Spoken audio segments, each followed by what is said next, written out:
നമസ്കാരം, മലയാളി വാർത്തയിലേക്ക് സ്വാഗതം. കേരളത്തിലെ പല തെരഞ്ഞെടുപ്പിലും വോട്ടിനായി ഒളിഞ്ഞും തെളിഞ്ഞും ഇടപെടുന്നവർക്ക് പൂട്ട്.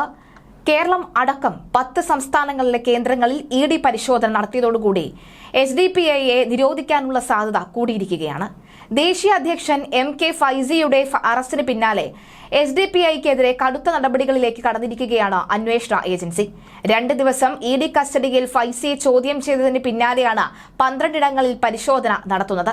കേരളത്തിൽ തിരുവനന്തപുരത്തെ സംസ്ഥാന കമ്മിറ്റി ഓഫീസിലും മലപ്പുറത്തെ ഓഫീസിലും പരിശോധന നടന്നു.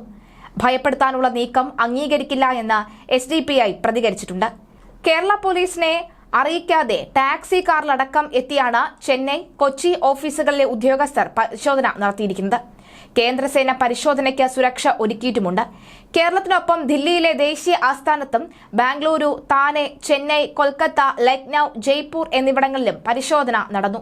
പരിശോധന പൂർത്തിയായതിനു പിന്നാലെ മലപ്പുറം, തിരുവനന്തപുരം, ചെന്നൈ എന്നിവിടങ്ങളിൽ SDPI പ്രവർത്തകർ പ്രതിഷേധ പ്രകടനവും നടത്തി. റെയ്ഡിനെ ശക്തമായി അപലപിച്ച SDPI രംഗത്തെത്തി. BJP സർക്കാരിന്റെ ജനാധിപത്യ വിരുദ്ധമായ നടപടിയെന്നും വിമർശിച്ചു. MK ഫൈസിയുടെ അറസ്റ്റിന് പിന്നാലെ കോടതിയിൽ സമർപ്പിച്ച റിപ്പോർട്ടിൽ PFIയും SDPIയും ഒന്നാണ് എന്ന് ഇഡി വ്യക്തമാക്കിയിരുന്നു. ജിഹാദ് എല്ലാ രൂപത്തിലും നടപ്പാക്കാൻ PFI ശ്രമിച്ചതിന്റെ ഭാഗമായാണ് SDPI രൂപീകരിച്ചത് എന്നും അന്വേഷണ ഏജൻസി ആരോപിച്ചിരുന്നു.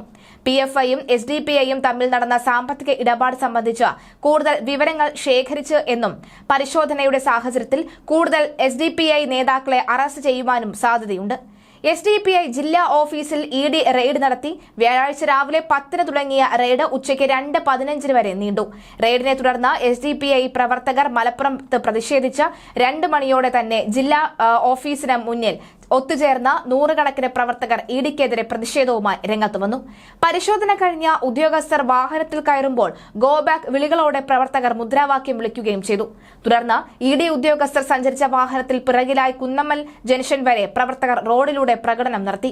കേരളത്തിൽ നടത്തിയ വഖഫ് സംരക്ഷണ സമരങ്ങൾക്ക് പിന്നാലെയാണ് സംഘടനയെ തളർത്താൻ ഇഡിയെ ഉപയോഗിച്ച് റെയ്ഡ് നടത്തുന്നത് എന്ന് പ്രകടനത്തിൽ നേതൃത്വം നൽകിയ SDPI ജില്ലാ പ്രസിഡന്റ് അൻവർ പഴഞ്ഞി ആരോപിച്ചു. SDPI ദേശീയ അധ്യക്ഷൻ MK ഫൈസിയെ കള്ളപ്പണം വെളുപ്പിക്കൽ കേസിൽ എൻഫോഴ്സ്മെന്റ് ഡയറക്ടറേറ്റ് കഴിഞ്ഞ ചൊവ്വാഴ്ചയാണ് അറസ്റ്റ് ചെയ്തത്.